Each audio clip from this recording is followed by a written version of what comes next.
Alors bonjour, cette vidéo pour vous parler de la visualisation. Alors la visualisation, c'est quoi? La visualisation, c'est une intention. C'est quelque chose qu'on souhaite réaliser dans son futur, hein. Donc on peut visualiser par exemple un projet personnel. Ça peut être un projet sportif, hein. Ça peut être de réussir un examen, ça peut être plein de possibilités, ça peut être un nouveau comportement, ça peut être une nouvelle habitude, ça peut être une nouvelle perception de soi-même, une nouvelle perception du monde extérieur, ça peut être aussi une nouvelle croyance, ça peut être tout plein de possibilités. Donc l'intention, c'est vraiment quelque chose qu'on souhaite réaliser dans son futur. Et il y a toutes ces possibilités qui s'offrent à nous, hein, mais notre mental a tendance à s'éparpiller. Et en général, en fait, il va toujours retenir dans son esprit et penser constamment à ce qui ne va pas. Et du coup, il va visualiser que du négatif dans sa vie, en fait, et se focaliser vraiment sur ce qui ne va pas. Et l'idée de vouloir quelque chose qui va, qui fonctionne dans sa vie, hein, c'est de réorienter son attention, parce que c'est ce qu'il ne sait pas faire, comme si on est gaucher et puis qu'on doit apprendre à écrire la main droite, c'est de focaliser son attention sur ce qu'on veut, et avec le maximum de détails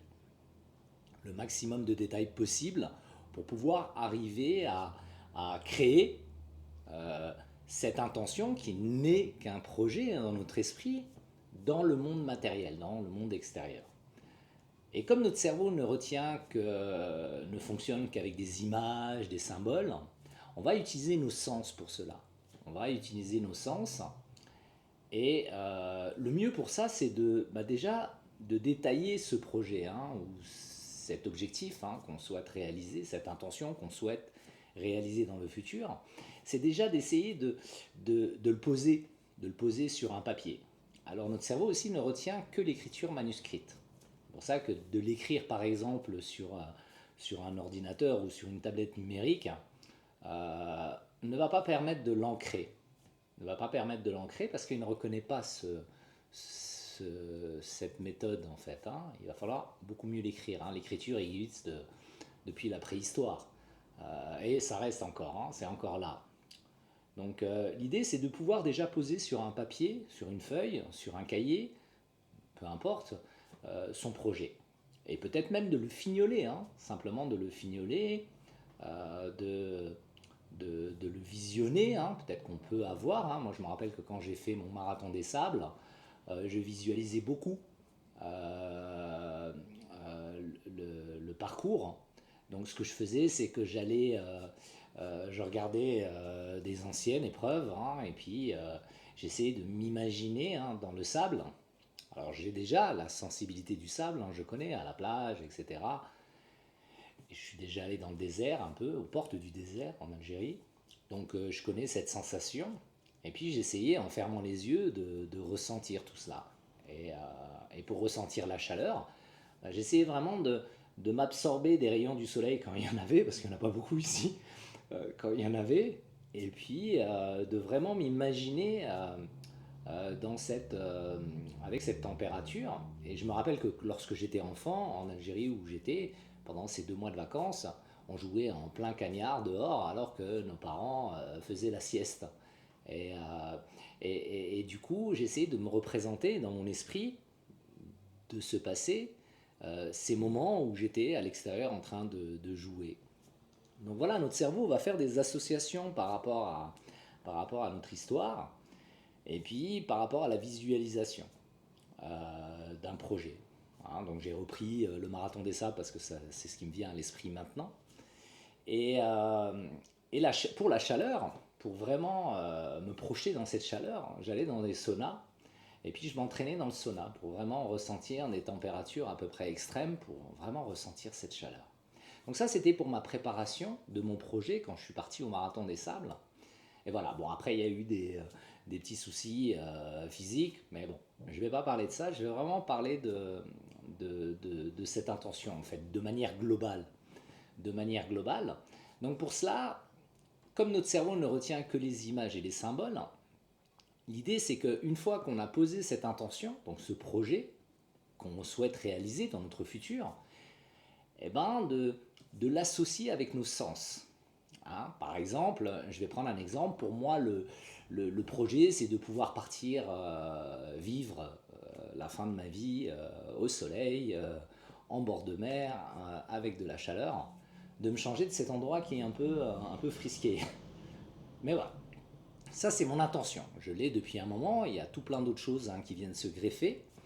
Et évidemment, cette intention, bah, je l'ai dans le cœur, déjà pour commencer, au niveau du plexus solaire, c'est vraiment dans cet endroit-là. Il faut vraiment ressentir ce projet comme quelque chose d'important pour soi, de vraiment important, qui a un sens avec ses valeurs, avec sa personne. Donc déjà, vraiment, ça commence là. Et ensuite, de pouvoir se dire, ok, cette intention-là que je souhaite réaliser dans un futur, si je pouvais euh, imaginer une couleur qui pourrait représenter au mieux cette intention. Donc par exemple pour moi, cette intention, donc comme réaliser, parce que c'est vraiment quelque chose que je vis au quotidien, en bec, derrière, c'est quelque chose que je ressens. Et ben si j'imagine cette couleur bleue, ça serait le bleu, je viens de le dire, voilà, ça serait le bleu. Et donc ça serait le bleu qui représenterait pour moi le mieux cette intention comme réalisée, donc qui pourrait représenter le ciel bleu. Donc un ciel bleu assez particulier, sans nuages, sans rien. Donc on peut chercher encore un peu plus de détails sur cette couleur bleue par exemple, la peaufiner en fait, encore un peu plus. Et ensuite, si cette intention serait un objet, quelque chose que mes mains pourraient toucher, qu'est-ce qui représenterait au mieux cette intention comme réaliser un objet que mes mains pourraient toucher, que mes yeux pourraient voir. Alors pour moi, ça serait par exemple un livre, un vieux, enfin un beau livre, mais un peu ancien. C'est pour ça que j'ai dit vieux, un peu grimoire comme ça, quelque chose qui représente un peu la magie et qui pourrait être associé dans mon esprit en fait comme écrire une nouvelle histoire, un nouveau chapitre de ma vie. Donc mon cerveau l'enregistre de cette manière-là. Ensuite, si maintenant, par exemple, cette attention, c'est un peu loufoque, c'est un peu particulier, serait une mélodie.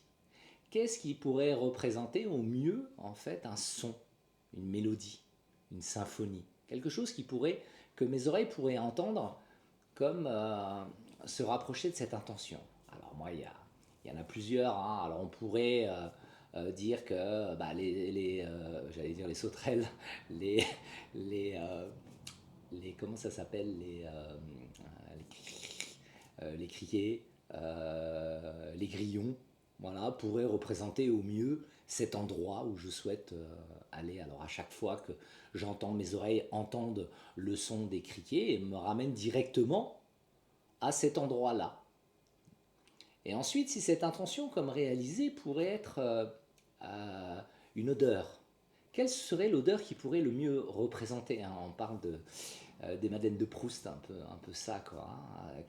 Quelle est l'odeur qui pourrait le mieux représenter cette intention, cette visualisation quelque part, parce que la visualisation, c'est visualiser son intention, ce qu'on souhaite avec le cœur. Eh ben, ça serait la lavande, l'odeur de la lavande, qui pourrait le mieux représenter un peu l'endroit où j'aimerais aller, les champs de lavande. Et automatiquement, mon cerveau associe ce champ de lavande à une histoire de mon passé où j'étais enfant et je me promenais dans les champs de lavande lorsque j'allais avec les colonies de vacances, par exemple.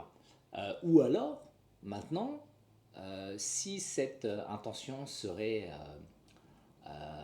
une saveur, un goût, quelque chose de particulier, qu'est-ce qui pourrait représenter aussi le mieux cette intention? Eh bien, ça serait, pour moi par exemple, ça serait l'huile d'olive. Alors j'adore l'huile d'olive, d'ailleurs tous ceux qui partent quelque part m'amènent de l'huile d'olive. J'adore l'huile d'olive. plutôt méditerranéenne, mais bon, ça c'est mes origines. Et voilà, justement, ça me ramène aussi à justement c'est Madeleine de Proust, hein, l'enfance, où je ressens, où mon cerveau associe en fait l'huile d'olive avec des événements importants, des événements intéressants. Donc en même temps, ben, je m'imagine en fait cette, euh, cette huile d'olive en fait dans ma bouche, et mon cerveau le vit de cette manière-là. C'est-à-dire que je vis vraiment cette situation de cette manière-là. Je vais vous donner un exemple. Par exemple, lorsqu'on va au cinéma ou en vacances et qu'on rentre et qu'on croise des amis ou peu importe des personnes et qu'on leur raconte ce qu'on a vu au cinéma, le film, hein, et puis en général on va toujours ramener les détails qui nous ont le plus marqué, ben, notre cerveau lui va réactiver à nouveau cette situation dans notre corps et il va aussi le revivre encore une fois. Donc plus je vais raconter cette histoire et plus je vais ressentir euh, cet événement en fait, hein, ce film, hein, donc je vais le revivre plusieurs fois, ou alors ces vacances. C'est la même chose de manière négative, hein. Chaque fois que je vais raconter quelque chose à la fin de ma journée qui ne va pas, je revis dans mon corps la même situation. C'est pour ça que j'essaye de manière permanente de ne pas parler de mes problèmes, hein, par exemple. Parce que je sais que mon corps va les revivre à nouveau. Et voilà. Donc ça, c'est des entraînements en fait, hein. C'est des entraînements, c'est de réamener son esprit vers ce qu'on veut et pas vers ce qu'on ne veut pas. Voilà. Donc, si vous avez des questions, n'hésitez pas dans les commentaires, avec plaisir. J'aime partager, j'aime échanger et je vous souhaite une très belle journée. Merci beaucoup.